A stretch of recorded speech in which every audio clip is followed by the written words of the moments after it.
Eu anteontem tive o privilégio de visitar o grupo G4 de educação, não sei se você conhece. Hoje em dia é um grupo com faturamento de quase bilhão. Um dos sócios é o Alfredo, meu amigo de infância.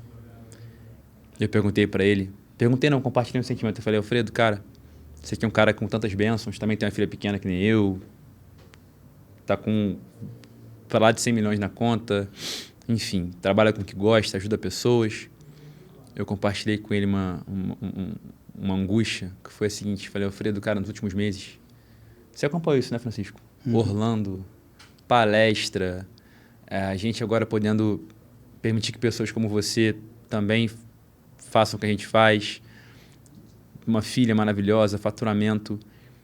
E eu vou usar exatamente as palavras que eu usei para ele. Cara, eu me sinto em dívida com Deus. É como se eu precisasse aumentar o meu nível de gratidão. O que eu tenho que fazer? Ele também, um rapaz religioso, e ele me deu uma resposta que eu achei interessante. Ele falou, a tua gratidão é o valor que você entrega. Se as pessoas estão te honrando com isso, o valor que você entrega por si só já é a gratidão que você emana para o universo. Bom, perguntei para ele. Tenho aqui em você também um especialista em plantar e colher, em gratidão, um cara com uma relação muito próxima com o divino. Como é que você me responderia essa angústia, cara? Tá. É uma alegria estar aqui primeiro, né? Acho que é uma grande satisfação estar aqui com você, né? Conversando, né? E eu fico muito feliz com essa sua pergunta, né?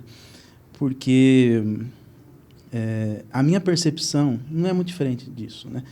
Só que eu enxergo da seguinte maneira, né? Deus, ele não deixa fio solto, né? E sempre, quando ele entrega algo grandioso para alguém, é porque ele testou o coração dessa pessoa antes, né? Vou citar alguns exemplos. Claro. Né? Você pega, por exemplo, na história bíblica, de tempos em tempos, Deus ele levantava pessoas comuns que mudavam a realidade das gerações. Uhum. Né? Você pega, por exemplo, Davi, ele era um pastor de ovelhas. Uhum. Ele virou rei de Israel, uma grande nação. Uhum. Né? E tantos outros heróis que eles... Por que Deus colocou aquilo lá para eles? Você vê, Davi era um homem íntegro, né? E que tinha passado por dificuldades antes de virar rei, né? Só que Deus, ele testou, ele sabia e conhecia o coração de Davi para entregar isso para ele, né? Então, como que eu respondo isso? Dessa mesma forma, porque Deus ele não muda. O caráter de Deus é imutável. Se ele te entregou isso, né, toda essa família de 2.000 escritores, né, é porque em algum momento ele provou o seu coração e você foi aprovado. Às vezes você nem sabe, ou sabe. Então, ele só te entregou isso porque você foi aprovado. Então, você não está em dívida com ele. A minha visão, você está multiplicando o talento que ele entregou na tua mão. E está escrito lá em Mateus, se eu não me engano, que quando tem a parábola dos talentos, né? Então, aquele servo que multiplicou, recebeu mais. Uhum. E aquele que enterrou, né? Até o Senhor falou, por que você enterrou? É porque eu tive medo, que não sei o quê. Entendeu? Então, a resposta que eu te dou, com a minha visão, é essa. Você é um cara que, acho que muitas pessoas concordam comigo, que encontrou o caminho de volta para casa, só que não ficou só para si. Você pegou e falou, eu sei como chega lá, e eu quero dividir isso com vocês.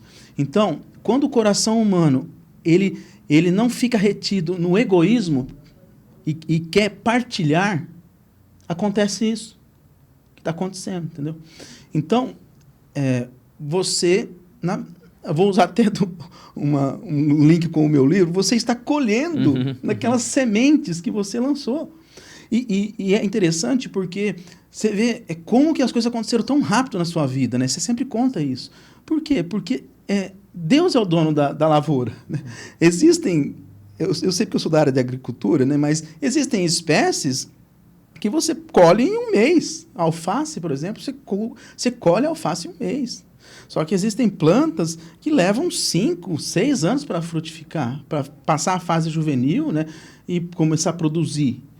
Então, isso que Deus colocou na sua mão é uma semente de uma espécie de ciclo curto, né, que você está vendo os frutos, né, mas tudo isso é uma resposta daquilo que você já foi provado, porque Ele conhece o seu coração.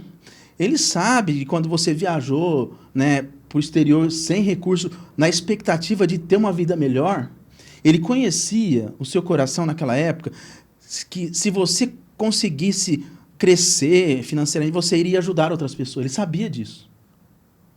Entendeu? Então, eu sempre falo isso, que a fé, né, é você agir em favor daquilo que você sonha. Você fez isso, né? E é interessante porque quando Deus ele começa alguma coisa na nossa vida, aquela coisa, aquele plano já existe para Ele. Né? Por quê? Porque o futuro, Deus já está lá. Ele já está no futuro. Só que para nós humanos, aquilo ainda não existe. Para Ele existe. Para nós, o que cabe a nós? Agirmos pela fé, em direção àquilo, né? E a fé, ela tem que estar associada com alguma ação, né? Tem que agir em favor daquilo que você busca, né? Então, assim, respondendo essa sua pergunta e essa sua dívida que você acha que você está com Deus, você não tem dívida. Você está agindo como Ele gostaria que as pessoas agissem. Obrigado. Né? Quando a pessoa ela consegue prosperar, como você tem prosperado, você tem ajudado outras pessoas a fazerem isso, a prosperar. Né? E isso é o poder da multiplicação. Sim. Aquele que... tem um texto que fala é melhor dar do que receber. Por isso. Não é porque você vai ficar sem, é porque você está multiplicando. Claro. E aí, as pessoas vão querer estar perto de você. Né? Pô, eu quero ter uma pessoa, um chefe ou um mentor que tenha essa visão. Claro. O mundo está cansado de gente egoísta. O mundo está cansado de pessoas que se aproximam da gente querendo pegar alguma coisa, com intenção de pegar alguma coisa, e não querendo aproximar da gente com a intenção de interagir, de ter uma amizade, de crescer junto. Claro. Então, quando as pessoas percebem isso é como se você encontrasse uma joia rara no meio de um monte de bijuteria. Obrigado, cara. Entendeu? Então, a visão que eu tenho, respondendo a sua pergunta, é essa. Né? Deixa eu aprofundar a pergunta. Você falou sobre multiplicar talentos, né? Existe um fio condutor nas coisas que eu faço, que é o seguinte: eu desbravo um oceano, digamos assim, chego na ilha segura e falo, gente, agora vem que eu já encontrei o caminho. Né? Isso não para, Francisco. Agora você está vendo esse caminho agora com um roteiro, e pode ser que no futuro seja com outras coisas que eu nem sei ainda. E, ao mesmo tempo, eu vejo as pessoas, você é uma delas, inclusive, que tem em mim uma confiança tremenda, que para mim é um privilégio, uma responsabilidade, que onde eu falar vem, elas vão vir comigo. Pelo que você me falou, pelo que eu entendi, o seu conselho cara, continue fazendo isso. O meu único receio, às vezes, é falar, cara, essas pessoas, elas confiam em mim no nível que, às vezes, eu não sei se elas têm condições, de fato, de investir nesses projetos, e eu tenho medo de que elas, eventualmente, se endividem ou que tirem de lugares que elas não podem tirar. Tamanho é o sonho delas, tamanha a confiança. E é difícil para mim fazer esse filtro, porque eu não conheço as pessoas nesse nível, sabe? Entendi. Qual conselho que você me daria? Porque, assim, eu não quero parar de trazer soluções para as pessoas, mas eu também não quero que as pessoas, eventualmente, se desequilibrem financeiramente diante de tantas coisas positivas que elas estão tendo possibilidade de ter. Você acha que isso é uma preocupação minha? Ou você acha que é a responsabilidade de cada um? Olha, é uma responsabilidade da pessoa. Né? O que nós temos que agir? Né? Por exemplo, quando você tem um produto e a pessoa percebe que aquele produto ele tem um potencial enorme de dar certo, e a pessoa tem um recurso para investir, né? logicamente que é uma decisão dela, né? Vai apresentar o produto, né? Vai falar das vantagens, né? Se tem risco ou não tem, né? Mas o fato da pessoa gastar o que não tem, né? É uma atitude de fé. Pensa. Sim. Porque se aquilo tem um potencial de dar certo. Porque a fé, ela exige coragem também. Francisco, só um parênteses. Eu não vou revelar nomes, claro, mas eu tô ciente de pessoas que venderam um carro, pessoas que, sabe, para poder estar dentro de algumas soluções que a gente ofereceu. Exato. Nós precisamos honrar essas pessoas. Exato. Precisamos honrar. Mas você acha que é isso mesmo? Se elas fizeram é porque elas têm fé e vão embora? Porque não foi obrigado. Ela agiu porque ela acreditou no projeto. E quando chega nesse ponto, é um nível de confiança tão grande, né? E outra, nós, né, como agora a equipe, né, um tem que fortalecer o outro. Né? Nós não podemos deixar essas pessoas que fizeram isso se perderem no caminho. Exato. Então, temos que, eu diria que, acolher essas pessoas que tiveram essa atitude, né? Não foi por pressão, elas que tomaram a decisão, porque acreditaram no projeto. Então, quando uma pessoa faz uma atitude desse porte, dessa magnitude, é uma pessoa que vai se entregar para aquilo. É diferente de alguém que tem um recurso guardado no banco. Entendi. E que investe naquilo. Imagine, a pessoa vendeu um bem que talvez ela precisava. Porque ela acredita que aquilo vai ajudar ela a prosperar, entendeu? Não só no sentido financeiro, mas tem um propósito, como comunidade. Porque sim. você vê o tanto de gente boa que tem dentro dessa comunidade, sabe? Pessoas do bem. Impressionante. É incrível, é incrível. O cara que vê isso e não crê em algo maior está cego, né? Então, a pessoa, ela às vezes vem por isso também. Às vezes ela vende tudo o que tem, porque às vezes ela está cansada, às vezes no trabalho que ela vive, de conviver com pessoas ao contrário do que encontra aqui. Sim. Às vezes o cara vende tudo para poder estar junto, para poder fazer parte do negócio, porque acredita, às vezes, não só na questão de ter recursos, eu acho que isso é importante, claro. Fazer a pessoa prosperar. Claro. A prosperidade é você, aquilo que eu falei, você saber o caminho, você já testou o método, já sabe, e é isso que você tem a missão de abrir outros produtos, testar. Agora, pessoal, pode vir que funciona. Isso. Entendeu? Então, isso é o seu chamado. É fazer isso. E você não pode, eu diria, você não pode parar de fazer isso, né? Ou ficar com o coração pesado por causa dessas pessoas que têm essa atitude, né? Porque é uma atitude de entrega, eu diria, essas pessoas. E essas pessoas, nós temos que ter um olhar para elas. Claro. É um olhar especial. Claro. Porque é uma pessoa que realmente fez algo. Eu lembrei, sabe, do que? Teve um episódio na Bíblia que as pessoas estavam entregando as ofertas no templo, e teve uma ocasião que uma viúva, ela entregou, acho que 1 ou 2 moedinhas só, era tudo que ela tinha. E as pessoas entregavam o que lhe sobrava, grandes quantidades. E aí Jesus falou assim, ela entregou mais do que todo mundo. Ela entregou tudo que ela tinha. Proporcionalmente, sim. Entregou tudo que ela tinha. Então, muitas vezes, essas pessoas estão com essa postura. Uau. Né? Obrigado, cara. E são essas pessoas que, às vezes, que vão mudar a história da família dela. Né? Que vão mudar uma realidade. Amém. Né? Então, nós não podemos parar por causa disso. Né? Porque dá uma sensação, pô, eu estou extorquindo, talvez, a pessoa... Não é nem isso. A minha preocupação... eu sei que eu vou entregar valor, mas a minha preocupação é assim, cara... será que isso está pesando em outras áreas da vida dela, entendeu? Com certeza, ela é um sacrifício. Mas olhar com beleza, como você está olhando, é legal. Olhar como um ato de fé. Sim, é um ato de fé. Porque a fé é isso. É você agir quando as circunstâncias parecem contrárias. Isso. Né? É você caminhar em direção àquilo que você, sabe, você não viu ainda. Você tá... E é assim que as coisas começam a funcionar. Por isso que eu sempre falo que você não precisa ver o final da ponte para dar o próximo passo. Né? Você dá o passo, aí o pedaço da ponte aparece na ponta do seu pé. Indiana Jones. Indiana Jones. Entendeu? Então, e nós temos que aprender a andar assim, por fé. Né? Lógico que nós temos que fazer projetos que venham trazer dignidade às pessoas. Né?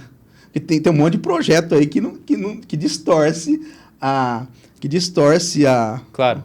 sabe, o caráter humano. Claro, então, claro. Os projetos da comunidade são todos projetos que elevam... Dignificam, sim. Dignificam. Então, isso é bom. Então, né? o teu conselho continue e saiba que quem agiu com tamanho afinco foi um ato de fé e essa pessoa vai se engajar e vai ter resultado. E se ela precisar de apoio de alguém, sabe? Às vezes... porque a pessoa pode se sentir, né? Às vezes... preocupada, né? Porque às vezes ela começa a passar algum aperto. Claro. Né? Mas tem que ter um encorajamento, tem que ter alguém, talvez alguém que consiga aconselhá-la, né? Para ela persistir. Porque nós precisamos persistir nas coisas. A persistência que vence, né? Então, assim, essa pessoa não pode ser esquecida. Então. E ela precisa desse suporte. Porque, imagine, uma pessoa que fez uma atitude dessa forma, ela não tem muitos recursos. Só para você né? entender que está em casa, o que a gente está falando aqui, acho que você entendeu, mas eu vou dar um pouco mais de contexto. A gente hoje faz parte de uma comunidade, tenho o privilégio de ser o líder que serve essas pessoas. E nos últimos meses, por causa de um momento muito próspero e fértil, a gente vendeu muitos produtos e algumas pessoas estão participando de todos eles, algumas com condições tranquilas de fazer isso, outras nem tanto. E a gente está aqui debatendo como é que a gente pode cuidar dessas pessoas. E uma coisa que foi feita, você inclusive é testemunha disso, é o André. Né? Eu apresentei o André para essas pessoas para que ele possa orientá-las a partir do que foi feito. André, nosso consultor financeiro, que a gente colocou em contato com elas também. Dito isso, cara, eu queria olhar para essa mesma coisa que você falou, mas sob uma outra ótica. Eu tenho o privilégio de servir pessoas como você e dentro dessa comunidade tem os mais diferentes perfis, né? Pessoas que são muito vocais, pessoas que são um pouco mais, digamos assim, curiosas, outras mais metódicas. E você, eu diria que está presente, se não em 100%, em 90% dos encontros que a gente faz de uma coisa ou de outra. Mas, raramente, você pergunta, e isso não é uma reclamação nem de perto.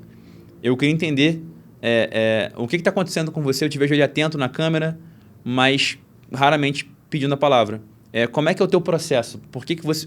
Quando eu falo por quê, eu não estou questionando, tá? Eu quero realmente entender. Para você isso é suficiente? Só de estar escutando você te absorve? Como é que é o teu modelo mental para adotar essa postura? É uma boa observação. Na verdade, eu sempre fui assim. Até na sala de aula, eu nunca fazia pergunta pro professor. Né?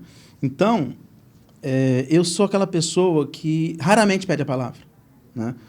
Eu sou mais de... Mas está aprendendo. Sim, com certeza. Eu sou aquela pessoa que, quando é solicitado para falar uma coisa, eu falo. Dou minha opinião. Né? Mas, assim, eu nunca fui desde pequeno, desde criança, eu nunca, sabe, fazia pergunta para o professor em sala de aula, eu era sempre na minha. E eu não sei se isso... Dizem que é bom, né? Até você não falar muito, né? Só que também, não falar nada também é complicado, né? Mas, assim, é um comportamento que eu tenho, eu estou presente ali, né? Lógico, e acompanho, mas eu não é um hábito meu. Eu posso até começar. Mas de maneira alguma você se sente aprendendo menos do que quem está perguntando? Claro que não, é normal. E tem uma coisa que é interessante, que você já tocou nesse assunto do silêncio, que, assim, eu acho... Eu sou uma pessoa, como eu falei, é o meu jeito, né, de ficar mais quieto.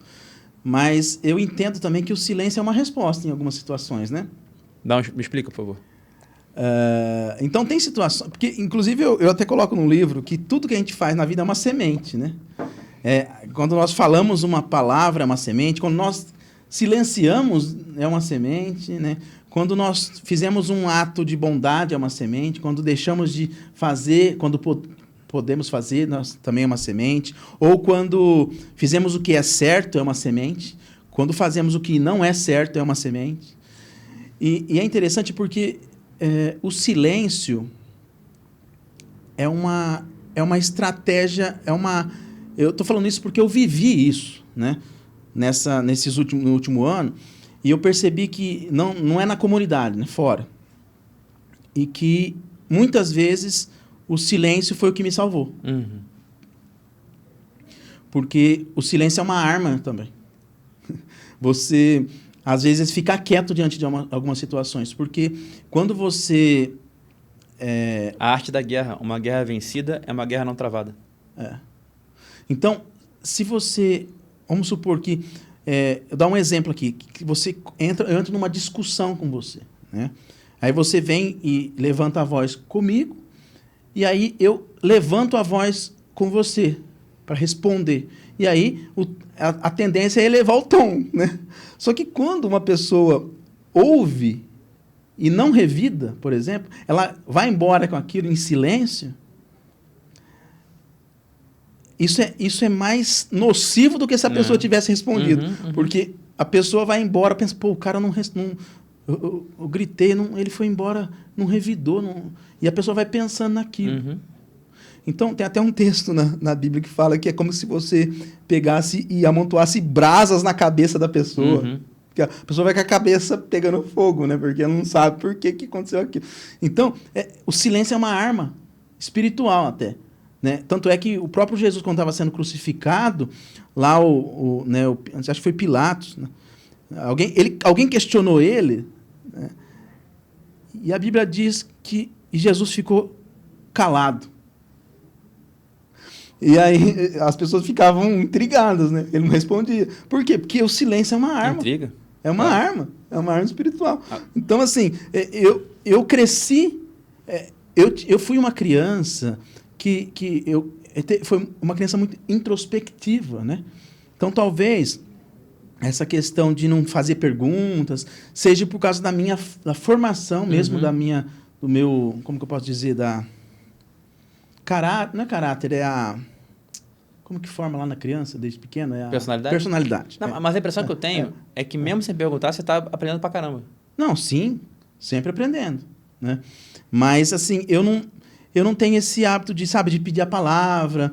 Eu só levanto a mão lá na comunidade, por exemplo, quando eu tenho alguma dúvida mesmo, né? Alguma coisa que não ficou claro. Então, raramente eu faço isso, né? Mas eu tô lá, tô aprendendo, né? E tô muito contente, inclusive. Né? Então, mas a pergunta foi porque é isso. Quando você fala comigo aqui hoje, eu vejo que você aprendeu tudo. Então, é uma maneira diferente de aprender, mas que eu admiro muito. Agora, sabe o que é interessante, cara? Eu tive hoje com a Lívia... Citando algumas pessoas, tá? Lívia e Priscila, elas têm uma coisa comum com você. A impressão que eu tenho da Lívia, da Priscila e de você, e é muito legal estar com os três aqui no mesmo dia, é que vocês veem coisas em mim ou sabem coisas sobre mim que nem eu entendi ainda, mas vocês são muito cuidadosos ao trazer para mim. Vocês não querem me impor, mas vocês trazem meio que numa velocidade que eu consigo absorver. E você é muito bom nisso porque você tem uma relação muito próxima com o divino, mas eu vejo que você traz as tuas referências muito mais através de histórias e exemplos do que através de imposições. E eu queria entender assim, se você encontrou esse lugar através de ser professor, sempre foi assim. Que eu quero dizer o seguinte, quando você me dá conselhos, me traz consciências que eu não tenho e usa para me dar esses exemplos e me trazer essas doutrinas, parte da Bíblia, ensinamentos de Jesus, eu acho tudo isso muito sutil e em nenhum momento eu sinto que você está me empurrando uma verdade que eventualmente pode ser muito dura para mim naquele momento ou além da minha compreensão. Como é que você encontrou esse equilíbrio? Porque você tem a Bíblia na tua cabeça inteira, mas você traz para mim só o pedacinho certo, de modo que fique leve. Como é que você encontrou esse equilíbrio? Porque eu acho muito incrível. Tá. É interessante ouvir isso de você, porque eu não sabia. Mas eu sei te responder. Responde. Então, quando você vai vamos imaginar que você está entrando num pomar, né, que tem frutas, né? Então, tem lá laranja, tem goiaba, tem talvez jabuticaba. Eu gosto de jabuticaba. Gosto de jabuticaba, né? Então, imagine, você...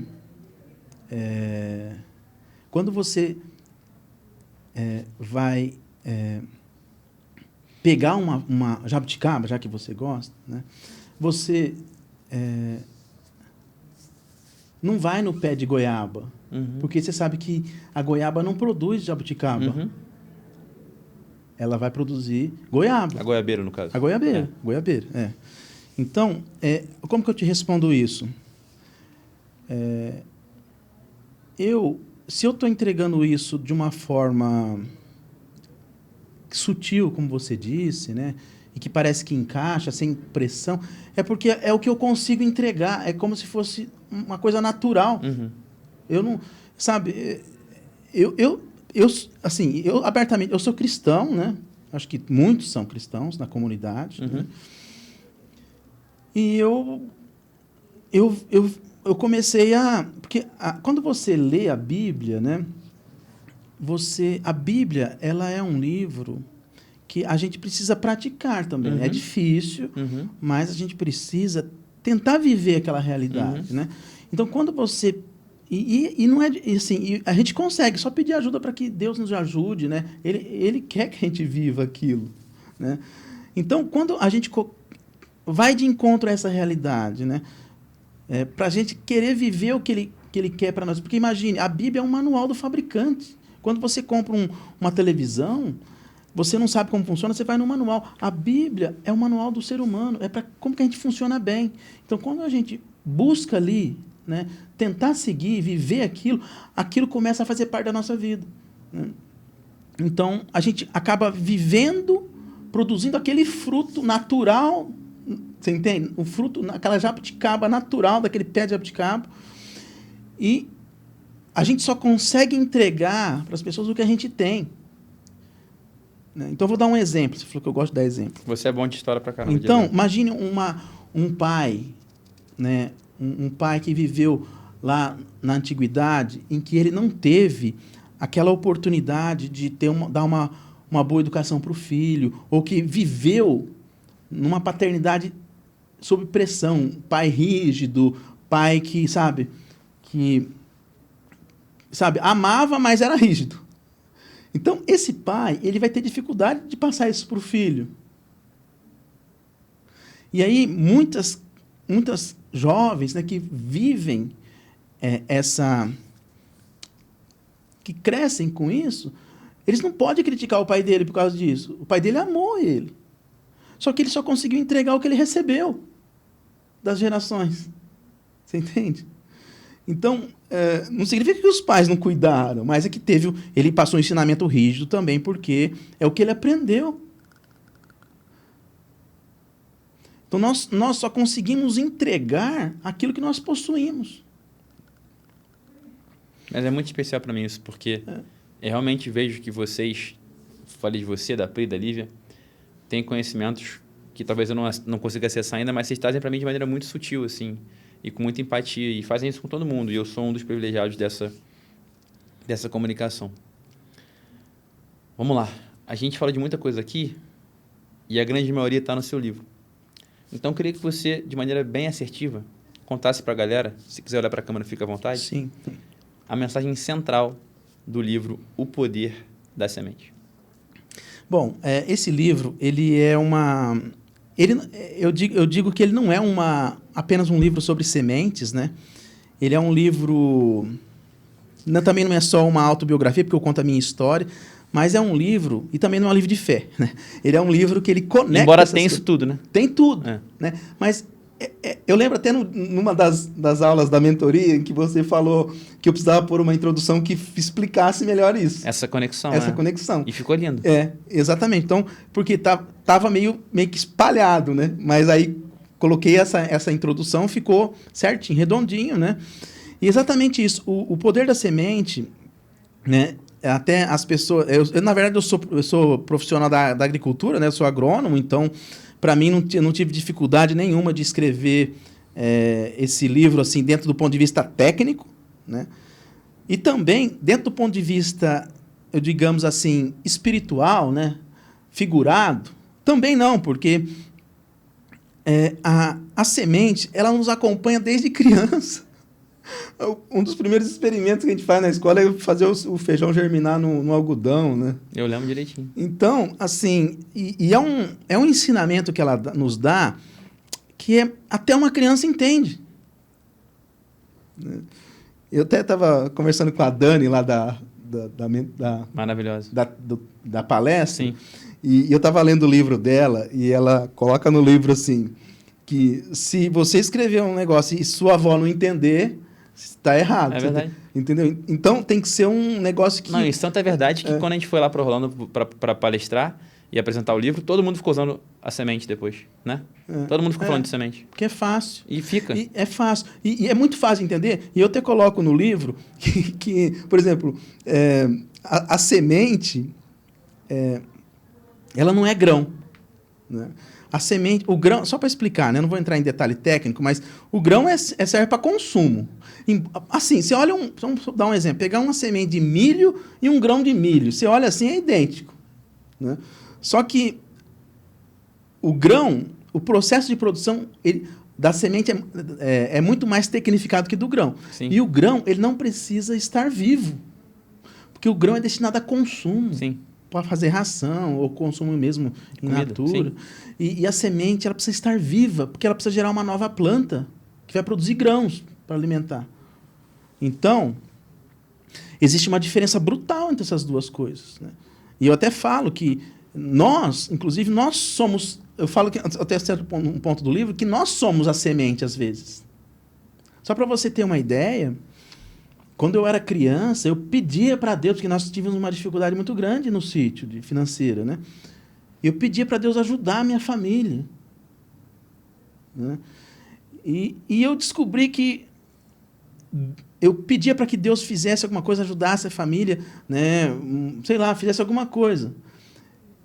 E depois eu descobri que Deus ele fez eu crescer e tornar aquela semente que eu queria, que eu desejava, entende? Então, às vezes, você é a semente. Né? Então, você é a semente, né, que está assistindo. Porque a gente acha que, sabe, só as decisões que a gente toma ou as outras coisas que acontecem, também é a semente. Só que, às vezes, a nossa vida é a semente que vai mudar a realidade do amanhã. Né? Então, E para quem está agora em casa... e entendeu que é semente, quer conhecer melhor o teu livro, o teu trabalho, como é que a pessoa te encontra na rede social? Deixa o contato que você quiser. Bom, eu tenho o Instagram, né, que é Francisco Guilhem.